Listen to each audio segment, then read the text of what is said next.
Hello friends, welcome to संसार classes. दोस्तों, इस चैनल पर हिंदी के जितने भी चैप्टर हैं सभी चैप्टर की प्रैक्टिस सेट स्टार्ट है। उसके साथ साथ स्टैटिक जीके के भी प्रैक्टिस सेट स्टार्ट है। तो फ्रेंड्स, यदि इसके पहले वीडियो जो भी है आप नहीं देखे हैं तो प्लीज़ इस वीडियो के डिस्क्रिप्शन में सभी प्लेलिस्ट का लिंक मिल जाएगा। आप वहां से सारे वीडियो देख सकते हैं और हमारे चैनल में जाकर के आप वहां से भी सारे वीडियो देख सकते हैं। तो फ्रेंड्स, जो आज हम पढ़ने वाले हैं तो आप इसके पहले थंबनेल में ही देख चुके होंगे कि इस वीडियो में हम अलंकार के 20 क्वेश्चन पढ़ने वाले हैं। जी हाँ दोस्तों, कितने क्वेश्चन है? जो कि 20 क्वेश्चन है, उससे हम पढ़ने वाले हैं। तो चलिए फ्रेंड्स, अब बिना किसी देरी के स्टार्ट करते हैं। और स्टार्ट करने से पहले आपसे हमें एक छोटी सी रिक्वेस्ट है, यदि आप हमारे चैनल पर नए हैं तो प्लीज़ चैनल को सब्सक्राइब कर लीजिए ताकि आप तक हर वीडियो तुरंत पहुँचे। तो फ्रेंड्स, जो आज हम क्वेश्चन पढ़ने वाले हैं वो पहले देखिए निर्देश दिया गया है, 1 से 12 तक का कुछ निर्देश है। तो चलिए फ्रेंड्स, पहले इसको पढ़ते हैं। निर्देश क्या दिया गया है कि प्रश्न संख्या 1 से 12 तक प्रत्येक प्रश्न में काव्यांश काव्य पंक्ति दी गई है। उसमें प्रयुक्त अलंकार हेतु 4 विकल्प दिए गए हैं, जिसमें एक सही है। आपको सही विकल्प चुनना है। तो देखिए फ्रेंड्स, जैसा कि आप जानते हैं कि यदि हमें अलंकार कुछ पंक्ति दी गई होती है और उसमें बताना होता है कौन सा अलंकार है, तो उसके लिए 4 ऑप्शन भी दिया गया होता है, जैसा कि दिया हुआ है। तो फ्रेंड्स, वैसे ही सेम है। चलिए हम क्वेश्चन को सॉल्व करते हैं, जानते हैं इसमें कौन सा अलंकार है। पहला क्वेश्चन है, पहले क्वेश्चन में लिखा हुआ है कि नवल सुंदर श्याम शरीर की सजल नीरद सी कल कांति थी। तो फ्रेंड्स, ये पंक्ति दी गई है और इस पंक्ति में हमें बताना है कि कौन सा अलंकार है। तो फ्रेंड्स, इसमें कौन सा अलंकार है? इसमें है उपमा अलंकार। अब उपमा अलंकार कैसे हो गया, इसका आंसर उपमा अलंकार कैसे हो गया ये भी जानना बहुत जरूरी है। उपमा अलंकार किसे कहते हैं ये भी जानना है, ये भी जानना जरूरी होता है। और उसके साथ साथ जो पंक्ति दी गई है इसका अर्थ क्या हो रहा है, इसका मीन्स क्या निकल कर आ रहा है, वो भी तो जानना बहुत जरूरी है। क्योंकि ये 2 बातें पता रहेगी तो हम अलंकार को बहुत ही आसानी से पहचान लेंगे। तो सबसे पहले हम जानते हैं कि उपमा अलंकार किसे कहते हैं। तो उपमा अलंकार किसे कहते हैं? समान धर्म के आधार पर जहाँ एक वस्तु की समानता या तुलना किसी दूसरी वस्तु से की जाती है तो वहाँ उपमा अलंकार होता है। जैसे कि आपने एग्जाम्पल के तौर पर बता रहे हैं, यदि आपने कोई सामान लिया है और वो सामान जो आपके हाथ में है वो आपको कम पसंद है या अच्छी नहीं लग रही है, और दूसरा सामान जो और आप देख रहे हैं वो आपको पसंद है, बहुत अच्छा लग रहा है, तो आप क्या कहेंगे कि इससे ज़्यादा अच्छा वो वाली वस्तु है, हम वो वस्तु को लेना चाहते हैं या फिर लेंगे। तो फ्रेंड्स, दो सामान हो गई। 2 सामानों में आप क्या कर रहे हैं? तुलना कर रहे हैं। एक वाली सामान से दूसरे वाली सामान में क्या कर रहे हैं? तुलना कर रहे हैं। तो फ्रेंड्स, ऐसे ही तुलना होती है तो उसे उपमा अलंकार कहते हैं। और अब इस पंक्ति को पढ़िए और इस पंक्ति का अर्थ आपको पता होना या जानना बहुत जरूरी है, तभी आपको पता चलेगा उपमा अलंकार है कि रूपक है कि श्लेष है कि उत्प्रेक्षा है। तो फ्रेंड्स, इस पंक्ति का अर्थ ये है कि नवल सुंदर श्याम शरीर की, सुंदर श्याम शरीर की सुंदरता के बारे में बताया जा रहा है कि कैसी है, साजल है और नीरद सी कल कांति थी। तो साजल मतलब होता है, साजल मतलब क्या होता है? जल से युक्त, मतलब जल से भरा हुआ। तो जो श्याम की सुंदर शरीर है इसकी विशेषता साजल मतलब जल के समान की जा रही है। और नीरद सी, नीरद मतलब होता है बादल। क्या होता है? बादल। तो इसमें सुंदर जो है, श्याम की सुंदर शरीर को किससे तुलना की जा रही है? साजल मतलब जल से और बादल से की जा रही है। तो फ्रेंड्स, जैसा कि आप उपमा अलंकार में पढ़े हैं, क्या पढ़े हैं कि जब समान धर्म के आधार पर जहाँ एक वस्तु की समानता या तुलना की जाती है तो वही उपमा अलंकार होता है। और यहाँ पर भी तो तुलना की जा रही है, समानता या तुलना की जा रही है, तो यहाँ पर भी क्या हो जाएगा? ये उपमा अलंकार हो जाएगा। तो इसका राइट आंसर ए ऑप्शन हो जाएगा। A is the right answer. Next है नवजीवन दो घनश्याम हमें। अब इसमें कौन सा अलंकार है ये बताना है। तो नवजीवन दो घनश्याम हमें, इसमें कौन सा अलंकार है? तो इसमें है श्लेष अलंकार। कौन सा अलंकार है? श्लेष अलंकार। अब श्लेष अलंकार किसे कहते हैं? तो श्लेष अलंकार कहते हैं जहाँ एक ही शब्द के अनेक अर्थ निकलते हैं, वहाँ श्लेष अलंकार होता है।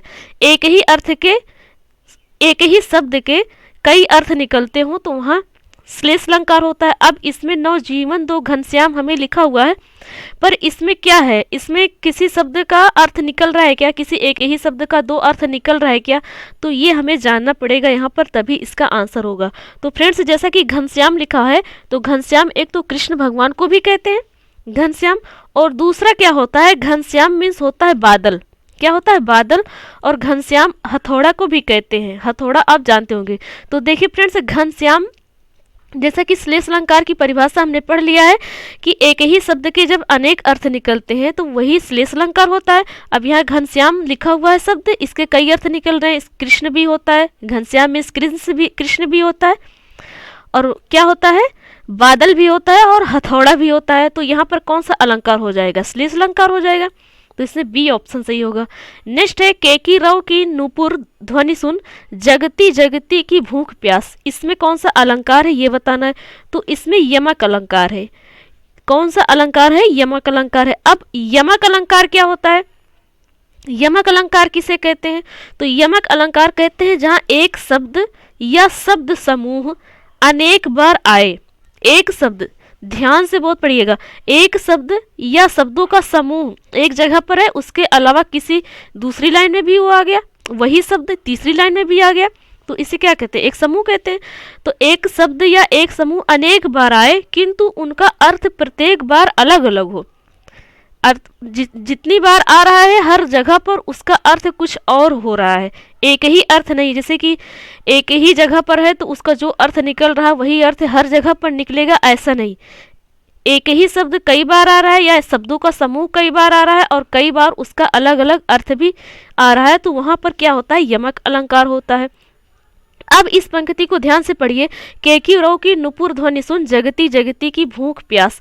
अब देखिए फ्रेंड, जैसे जगती जगती दो बार आया हुआ है, पर जगती जगती का अर्थ जो है अलग अलग है। पहली जगती का अर्थ क्या है? पहली जगती का अर्थ है कि भूख प्यास। क्या होता है? भूख प्यास। और दूसरी जगती का अर्थ होता है जागृत होना। क्या होता है? जागृत होना। तो यहाँ पर क्या हो जाएगा? कौन सा अलंकार हो जाएगा? यमक अलंकार हो जाएगा। जैसे कि हमने पढ़ा कि एक ही शब्द कई बार प्रयोग हो रहे हैं और उसका अर्थ अलग अलग हो रहा है, तो वहां पर क्या होता है? यमक अलंकार होता है।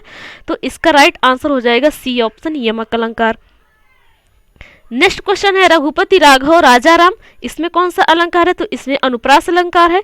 जहां पर क्या होता है? अनुप्रास अलंकार किसे कहते हैं? अनुप्रास अलंकार किसे कहते हैं? जैसे कि रा शब्द जो लिखा हुआ है, रा अक्षर लिखा हुआ है, इसकी कई बार आवृत्ति हो रही है। जब अक्षरों की कई बार आवृत्ति होती है तो वो क्या होता है? अनुप्रास अलंकार होता है। तो इसका राइट आंसर हो जाएगा डी ऑप्शन, अनुप्रास अलंकार। नेक्स्ट है, बिपटी बिपटी बधी पड़ रही गई मोह के पास में, इसमें कौन सा अलंकार है? तो इसमें अलंकार है श्रुत्यानुप्रास अलंकार। श्रुत्यानुप्रास अलंकार, जैसे कि बी ऑप्शन लिखा हुआ है। अब ये श्रुत्यानुप्रास अलंकार क्या होता है? ये होता है कि जहाँ एक ही उच्चारण स्थान से बोले जाने वाले वर्णों की आवृत्ति होती है वहाँ श्रुत्यानुप्रास अलंकार होता है। समझिए, जहाँ एक ही उच्चारण की बात कही जा रही है, जैसे कि बा लिखा हुआ है, बा के बाद टा लिखा हुआ है, पा लिखा हुआ था, बा जो लिखा हुआ ये उच्चारण हो गया एक, और टा लिखा हुआ जो उच्चारण हो गया। तो ये क्या हो रहा है कि फ्रेंड्स,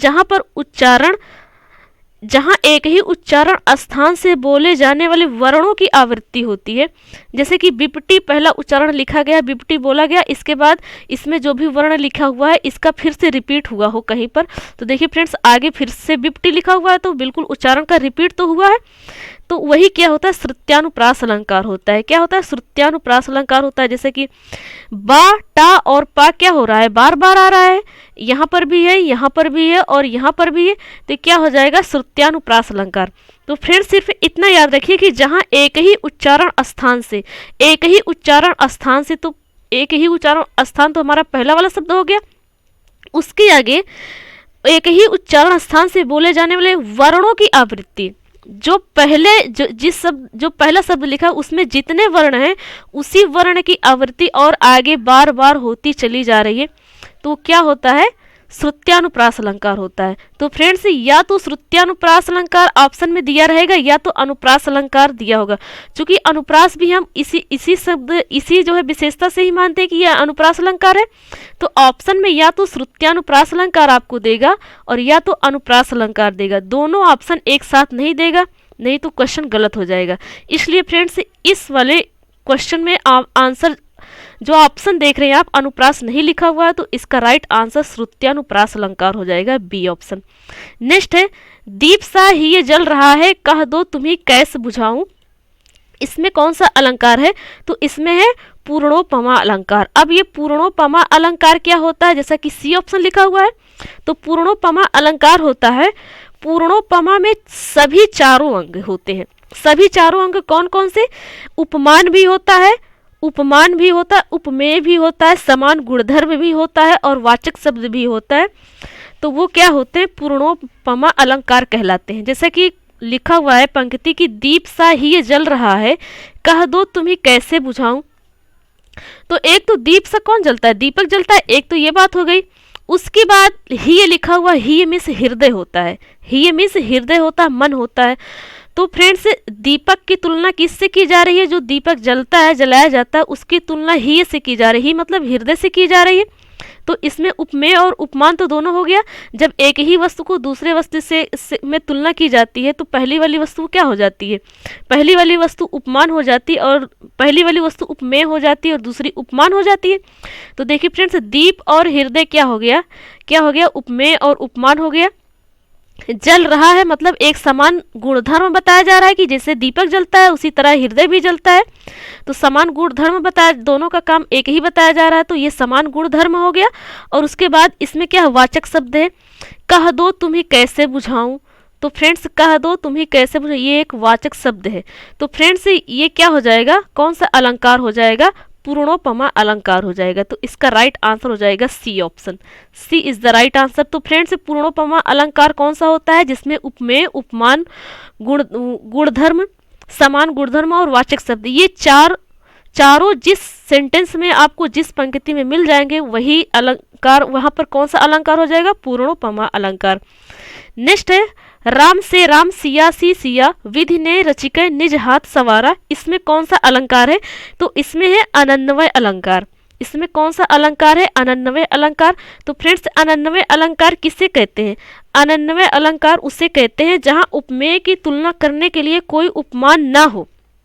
देखिए फ्रेंड्स क्या कहा जा रहा है? जहां उपमेय की तुलना करने के लिए कोई उपमान ना हो और उपमेय को ही उपमान बना दिया जाता है, तब वहां अनन्वय अलंकार होता है। तो देखिए फ्रेंड्स, जैसे राम की तुलना किसी और से तो की नहीं जा रही है, ना कि सीता की तुलना किसी और से की जा रही है। तो फ्रेंड्स यहाँ पर क्या हो जाएगा? अनन्वय अलंकार, किसी की तुलना किसी और से नहीं की जा रही। राम से राम, सिया सी सिया। तो देखिए फ्रेंड्स राम से राम, ऐसा तो कहा नहीं जा रहा है कि राम से लक्ष्मण, मतलब राम लक्ष्मण के समान थे या लक्ष्मण राम के समान थे, ऐसा तो है नहीं। पंक्ति क्या कह रही है कि राम से राम, सिया सी सिया, मतलब ना राम की तुलना किसी से हो रही है ना सीता की तुलना किसी से हो रही है। सिर्फ ये कहा जा रहा है कि राम से राम और सिया जैसे सीता, मतलब सिया जैसे सिया या सीता जैसे सीता। विधि ने रच के निज हाथ सवारा, विधि की रचना से इनका हाथ सवारा गया। तो फ्रेंड्स ये क्या हो जाएगा? अनन्वय अलंकार हो जाएगा। जहां पर किसी की तुलना किसी और से ना की जाए तो वहां पर अनन्वय अलंकार होता है। तो इसका राइट आंसर हो जाएगा D option, D is the right answer. Next है, रहीमन नीच कुसंग सो, लगत कलंक ना काहि, दूध कलारी कर लखै को मद जाने ही नाही। इसमें कौन सा अलंकार होगा? तो इसमें अलंकार होगा अर्थांतरन्यास अलंकार होगा, जैसा कि ए ऑप्शन लिखा हुआ है। तो इसका राइट आंसर ए ऑप्शन हो जाएगा, ए ऑप्शन हो जाएगा। अब इसे अर्थांतरन्यास अलंकार किसे कहते हैं? जहां सामान्य कथन का विशेष या विशेष कथन का समान से समर्थन किया जाए, वहां अर्थांतरन्यास अलंकार होता है। जहां पर समान कथन का विशेष से तुलना की जाए या विशेष का समान कथन से तुलना की जाए, उसे अर्थांतरन्यास अलंकार कहते हैं। तो इसका राइट आंसर ए ऑप्शन हो जाएगा, इसका राइट आंसर ए ऑप्शन हो जाएगा। अब जैसे कि अब पंक्ति पढ़ते हैं, जो पंक्ति लिखी हुई है इस पर ध्यान देना चाहिए। अब लिखा क्या है? रहीमन नीच कुसंग सो, इसका मतलब होता है कि नीच संगत में बैठकर कलंक ना लगे। रहीमन नीच कुसंग सो, लगत कलंक ना काहि, इसका क्या अर्थ होता है? नीच संगत में बैठकर कलंक ना लगे, ऐसा हो ही नहीं सकता। क्या होता है फ्रेंड्स? ऐसा हो ही नहीं सकता। दूध कलारी कर लखै को मद जाने ही नाही, मतलब बड़े बड़े सयाने कोयले की कोठरी में जाकर कालिख से नहीं बच सके, अतः नीच संगत में उठने बैठने पर कलंक लगना स्वाभाविक है। इसका मतलब ये है। तो देखिए फ्रेंड्स, हमने पढ़ा क्या था कि अर्थांतरन्यास अलंकार की परिभाषा क्या पढ़े थे कि सामान्य कथन का विशेष से और विशेष का सामान्य कथन से तुलना की जाए, तो यहाँ पर देखिए फ्रेंड्स, क्या जो उच्च कैटेगरी के माने जाते हैं उनकी जो है तुलना किससे हो रही है, जो निम्न कैटेगरी के लोग हैं, और निम्न कैटेगरी के लोगों की तुलना किससे हो रही है, कुछ बातें हो रही है किससे हो रही है, जो उच्च कैटेगरी के लोग हैं। जैसा कि कहा जा रहा है ना कि नीच संगत में बैठकर कलंक ना लगे, ऐसा हो ही नहीं सकता। तो फ्रेंड्स इसमें क्या हो जाएगा, अर्थातरन न्यास अलंकार हो जाएगा। नेक्स्ट है कै कै कारण रोवे बाला जन टूटे मोतिन कै माला। तो इसमें कौन सा अलंकार होगा ये बताना है। तो इसमें राइट आंसर क्या हो जाएगा इसका, उत्प्रेक्षा अलंकार। तो फ्रेंड्स उत्प्रेक्षा अलंकार पहचानने के लिए इसमें उत्प्रेक्षा अलंकार इसका राइट आंसर हो जाएगा। पर उत्प्रेक्षा अलंकार किसे कहते हैं ये भी जानना बहुत जरूरी है। तो उत्प्रेक्षा अलंकार किसे कहते हैं, जहां उपमेय में उपमान की संभावना व्यक्त की जाए, सिर्फ संभावना होती है, किसी दो वस्तुओं में तुलना करने की सिर्फ संभावना होती है, तो उसे क्या कहते हैं, उत्प्रेक्षा अलंकार कहते हैं। और उत्प्रेक्षा अलंकार को पहचानने की सबसे बड़ी ट्रिक है, जो कि उसके अलावा और उत्प्रेक्षा अलंकार पहचानने की कोई ट्रिक नहीं है। या तो आप इस पंक्ति का अर्थ आपको पता हो, और इसके अलावा दूसरा ट्रिक क्या है कि वो जो सेंटेंस रहेगा ना उसमें लिखा रहेगा जनु मनु मानो जानो इन मानहु, ऐसे जैसे शब्द यदि इस पंक्ति में लिखे हैं तो वो उत्प्रेक्षा अलंकार हो जाएगा। कि जैसे कि इस पंक्ति में जनु लिखा हुआ है, जनु मनु मानो मनहु, इन सारे शब्द यदि हैं पंक्ति में तो वो उत्प्रेक्षा अलंकार होंगे।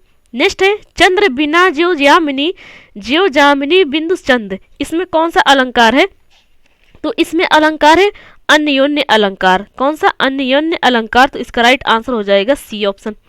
नेक्स्ट क्वेश्चन है घा पिया तन पीड़ित गौरा। इसमें कौन सा अलंकार है, तो इसमें अलंकार है आसंगति अलंकार। तो इसका राइट आंसर हो जाएगा डी ऑप्शन। तो आसंगति अलंकार क्या होता है, जहां पर आपातत विरोध दृष्टिगत होते हुए कार्य और कारण का वैधायीकरण वर्णित हो। मतलब विरोध होते हुए भी कार्य हो रहा है, विरोध है उसके बावजूद भी कार्य हो रहा है, और उसके साथ साथ उसका विरोध होने का कोई कारण तो होगा।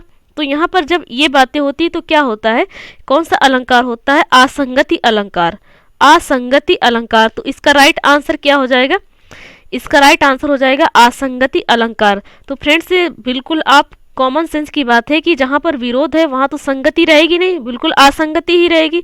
तो घा पिया तन पीड़ित गौरा, घा पिया तन पीड़ित गौरा, मतलब पीड़ित गौरा जो है, मतलब गौरा किसी स्त्री को कहा जाता है, किसी नारी को कहा जाता है, वो पीड़ित है फिर भी उसके बाद उसके साथ साथ क्या कहा जा रहा है, घा पिया तन। इसका अर्थ होता है कि जैसे कि किसी के दबाव में कोई काम किया जाए, पति के लिए किया जाए या फिर और किसी व्यक्ति के लिए किया जाए, तो वो स्त्री क्या करती है, पीड़ित तो रहती है पर उसके साथ साथ वो दबाव के कारण या डर के मारे वो उस कार्य को भी करती है। तो फ्रेंड्स ये क्या है, विरोध बिल्कुल रहेगा। तो इसीलिए असंगति का क्या किया गया है, परिभाषा क्या लिखा हुआ है कि विरोध है फिर भी विरोध के भाव में भी कार्य किया जा रहा है, तो ये असंगति अलंकार होता है। तो इसका राइट आंसर डी ऑप्शन हो जाएगा। नेक्स्ट है तंत्री नाद कवत्ति रस सरस राग रतिरंग अन बूढ़े बूढ़े तिरे जे बूढ़े सब अंग। इसमें कौन सा अलंकार है, तो इसमें है विरोधाभास अलंकार। अब ये विरोधाभास अलंकार क्या होता है, विरोधाभास अलंकार होता है जहां वास्तविक विरोध न होने पर भी विरोध का आभास हो। मतलब जहां पर आप बहुत सही हैं, बहुत अच्छे हैं, कोई कहीं कमी नहीं है, कोई गलती नहीं है, फिर भी लोग क्या कर रहे हैं, फिर भी लोग विरोध पैदा कर लें, तो वो क्या होता है, विरोधाभास अलंकार होता है। तो इसका राइट आंसर हो जाएगा सी ऑप्शन, विरोधाभास अलंकार। नेक्स्ट है काली घटा का घमंड घटा। इसमें कौन सा अलंकार है, तो इसका राइट आंसर क्या हो जाएगा, इसका राइट आंसर हो जाएगा यमक अलंकार। तो हमने पढ़ा था फ्रेंड्स यमक अलंकार की परिभाषा कि ऐसी पंक्ति जिसमें एक ही शब्द का कई बार प्रयोग किया गया हो पर हर जगह पर उसका अर्थ अलग अलग हो, तो वह क्या होता है, यमक अलंकार होता है। जैसा कि इस पंक्ति में घटा शब्द 2 बार लिखा हुआ है, तो एक घटा का तो अर्थ हो गया जो मेघ होते हैं, बादल होते हैं, वो घटा हो गया, और दूसरा घटा जिसे लोग कहते हैं लोगों को घमंडी है या बहुत घमंडी है, ऐसे कुछ कहा जाता है, तो वो क्या हो जाता है, जैसे कि कहा जाए कि अब इसका घमंड चूर हो गया या इसका घमंड कम हो गया, तो वो वाला घटा वो अलग, घमंड कम होना या घटना, तो इसका अर्थ, ये घटा का अर्थ ये हो जाएगा और ये वाली घटा, पहली घटा का अर्थ हो जाएगा मेघ या बादल। तो फ्रेंड्स इसका राइट आंसर हो जाएगा यमक अलंकार। नेक्स्ट है तेते तुम तारे, तेते नभ में ना तारे हैं। तो फ्रेंड्स देखिए यहाँ पर फिर से तारे शब्द का 2 बार प्रयोग किया गया है, पर दोनों तारे का अर्थ अलग अलग है। पहले तारे का अर्थ क्या है? पहले तारे का अर्थ है तारण करना या उद्धार करना जैसे कहते हैं, और दूसरे तारे का अर्थ है तारागण, जो फ्रेंड्स आप रात में ऊपर आसमान में दिखाई देते हैं, तारों का समूह, वो तारा। तो फ्रेंड्स देखिए ये भी क्या हो जाएगा? यमक अलंकार हो जाएगा। जैसे कि हम पढ़े कि यमक अलंकार में क्या होता है, जब एक ही पंक्ति में क्या होता है, एक ही शब्द का कई बार प्रयोग किया गया हो और उन शब्दों का जगह जगह पर अर्थ अलग अलग हो, तो क्या होता है? यमक अलंकार होता है। तो इसका राइट आंसर बी ऑप्शन हो जाएगा। नेक्स्ट है अब रही गुलाब में अपत कटीली डार, इसमें कौन सा अलंकार है? तो इसमें अलंकार है अनियोक्ति अलंकार। फ्रेंड्स अनियोक्ति अलंकार हो जाएगा सी ऑप्शन। ये तो बहुत अच्छा अलंकार होता है अनियोक्ति अलंकार। कैसे? जैसे आप किसी को कुछ कह रहे हैं पर उसे डायरेक्ट नहीं कह रहे हैं, इनडायरेक्ट कह रहे हैं, उसे डायरेक्ट आप नहीं कह रहे हैं। तो फ्रेंड्स ये क्या होता है? अनियोक्ति अलंकार। किसी को लगाकर किसी को कुछ बातें कहना, वो क्या होता है? अनियोक्ति अलंकार होता है। जैसे इस पंक्ति में क्या कहा जा रहा है? अब रही गुलाब में अपत कटीली डार, मतलब गुलाब क्या है? एक तो गुलाब तो फूल है, बिल्कुल गुलाब के पेड़ में क्या होता है? कांटे होते हैं। और दूसरी बात क्या होती है? गुलाब किसी को दिया जाता है, गुलाब किसी को दिया भी जाता है। तो इसका क्या हो जाएगा? इसका राइट आंसर क्या हो जाएगा कि अनियोक्ति अलंकार है। पर अनियोक्ति अलंकार की परिभाषा कुछ ऐसे है, जैसे कि जहां किसी वस्तु या व्यक्ति को लक्ष्य करके कही जाने वाली बात दूसरे के लिए कही जाए, वहाँ अनियोक्ति अलंकार होता है, जैसे कि हम आपको बता दिए हैं। तो यहाँ अपत लिखा हुआ है फ्रेंड्स। अपत मीन्स क्या होता है? पत्र रहित। जब किसी को पत्र 2 तरीके से दिया जाता है, एक तो आप पत्र लिख कर देंगे वो, और जो अपत लिखा हुआ इसका मतलब होता है पत्र रहित, मतलब बिना पत्र के। तो बिना पत्र के किसी को कोई पत्र देता है तो कैसे देता है? गुलाब से ही देता है। तो फ्रेंड्स दोनों बातें आपको समझ में आ गई। तो इसका अर्थ क्या हो जाएगा, मतलब इसका अलंकार कौन सा हो जाएगा? अनियोक्ति अलंकार। तो इसका राइट आंसर सी ऑप्शन है। नेक्स्ट है अधरों पर अली मड़राते, केसों पर मुग्ध पपीहा। तो ये भी बहुत अच्छा अलंकार होता है फ्रेंड्स। ये कौन सा अलंकार है? ये भ्रांतिमान अलंकार है। कैसे? ये भ्रम पैदा करते हैं। आपको क्लियर नहीं पता होगा, सिर्फ माइंड में भ्रम रहेगा, तो इसे भ्रांतिमान अलंकार कहेंगे, बिल्कुल यदि भ्रम है तो। अब ये पंक्ति क्या कह रही है? अधरों पर अली मड़राते। अधरों क्या होता है? अधरों मीन्स होता क्या है? अधरों मीन्स होता है ओठ। जी हाँ दोस्तों, क्या होता है? ओठ, जिसे लिप्स कहते हैं। और अली मीन्स होता है भंवरा। तो क्या भंवरे होंठ पर मड़राते हैं? नहीं, बिल्कुल नहीं। दूसरा क्या कह रहा है? केसों पर मुग्ध पपीहा। केस मीन्स क्या होता है? बाल होता है। जैसे सिर में बाल है ना, तो इसे केस भी कहते हैं। तो क्या ये जो सिर में बाल है इस पर पपीहा बोलते हैं? नहीं फ्रेंड्स, ना तो लिप्स पर भंवरे मड़राते हैं और ना ही बाल पर क्या पपीहा मड़राते। तो ये भ्रम वाली बात है। यदि ऐसा कभी कहा जाए या फिर ऐसा कभी आपके सामने आ जाए तो बिल्कुल आप भ्रम में पड़ जाएंगे। तो इसका राइट आंसर हो जाएगा भ्रांतिमान। ये भ्रांतिमान अलंकार है। नेक्स्ट है उल्कासी रानी दिशा विप्त करती थी। तो ये इसमें कौन सा अलंकार है? इसमें अलंकार है उपमा अलंकार। जैसा कि आपको बताया गया है कि समान धर्म के आधार पर जहां एक वस्तु की समानता या तुलना किसी दूसरी वस्तु से की जाती है तो वो क्या होता है? वही उपमा अलंकार होता है। एक दूसरे की तुलना की जाती है, एक दूसरे की जब तुलना की जाती है, समानता या तुलना बताई जाती है एक दूसरे में, तो वो उपमा अलंकार होता है। तो इसका राइट आंसर उपमा हो जाएगा। पर जो ये पंक्ति लिखी हुई है उल्का सी रानी दिशा विप्त करती थी, तो ये इसका अर्थ क्या हो जाएगा? एक तो उल्का पिंड होता है और एक उल्का रानी किसी स्त्री को बताया जा रहा है। तो उल्का पिंड और उल्का रानी की क्या हो रही है? समानता बताई जा रही है। तो क्या हो जाएगा? ये उपमा अलंकार हो जाएगा। नेक्स्ट है पटपति मानहु तड़ित रुचि सुचि नवमी जनक सतावरम। तो इसमें कौन सा अलंकार है ये बताना है। तो इसमें अलंकार हो जाएगा फ्रेंड्स उत्प्रेक्षा अलंकार, क्योंकि आपको बता दिए कि आप पंक्ति को ध्यान से पढ़िए और पंक्ति में यदि मानो, जानो, तनु, मनहु ऐसे शब्द आते हैं तो वो उत्प्रेक्षा अलंकार होंगे। जैसा कि इस पंक्ति में मनहु शब्द लिखा हुआ है, तो ये क्या हो जाएगा, उत्प्रेक्षा अलंकार। नेक्स्ट है हरिपद कोमल कमल से, मतलब जो हरि का पैर है, मतलब जो विष्णु भगवान का पैर है वो कमल के जैसे बताया जा रहा है, कमल के जैसे कोमल बताए जा रहे हैं। तो इसमें क्या हो रहा है, इसमें हो रहा है कि एक दूसरे की तुलना हो रही है। हरि के पैर मतलब विष्णु भगवान के पैर की तुलना कमल के फूल जैसे की जा रही है, कमल के कोमल फूल जो होते हैं उनके जैसे की जा रही है। तो इसका राइट आंसर क्या हो जाएगा, उपमा अलंकार। और उपमा अलंकार में यही तो होता है, यही तो होता है, दो वस्तुओं की समानता या तुलना बताई जाती है, तो वो उपमा अलंकार होते हैं। तो इसमें हरि के पैर और कमल कोमल जैसे कमल की फूल जो होता है उसकी जो है तुलना की जा रही है, समानता बताई जा रही है कि हरि का पैर कैसे है, हरि का पैर कैसे है, कमल के जैसे है, कमल के जैसे है। तो इसका राइट आंसर हो जाएगा ए ऑप्शन, उपमा अलंकार। नेक्स्ट है तरिणी तनुजा तट तमाल तरुअर बहुछाए, तो इसमें कौन सा अलंकार है, इसमें अनुप्रास अलंकार है, इसमें अनुप्रास अलंकार है। तो यदि ऑप्शन में श्रुत्यानुप्रास अलंकार दिया होता तो वो सही हो जाता। तो फ्रेंड्स या तो श्रुत्यानुप्रास ही ऑप्शन में रहेगा या तो अनुप्रास अलंकार, दोनों में से एक ही रहेगा, दोनों एक साथ नहीं हो सकता, इसलिए कि दोनों की परिभाषा एक ही है। जैसा कि ता शब्द की बार बार इसमें आवृत्ति हुई है, एक शब्द ऐसा लिखा हुआ है ता जिसकी आवृत्ति बार बार हो रही है, तो वहां पर अनुप्रास अलंकार हो जाएगा। और यदि अनुप्रास अलंकार ऑप्शन में ना दिया रहे और ये पंक्ति दी रहे और ऑप्शन में श्रुत्यानुप्रास दिया हो ऑप्शन में, तब आप जरूर श्रुत्यानुप्रास को आंख बंद करके टिक कर दीजिएगा। तो फ्रेंड्स ये थे अलंकार के 20 क्वेश्चन जो आज हम इस वीडियो में पढ़े हैं। तो फ्रेंड्स आशा करते हैं कि आपको वीडियो पसंद आई होगी। तो प्लीज़ दोस्तों यदि वीडियो अच्छी लगी हो तो प्लीज़ दोस्तों में लाइक करें, दोस्तों में शेयर करें और आप लाइक करें।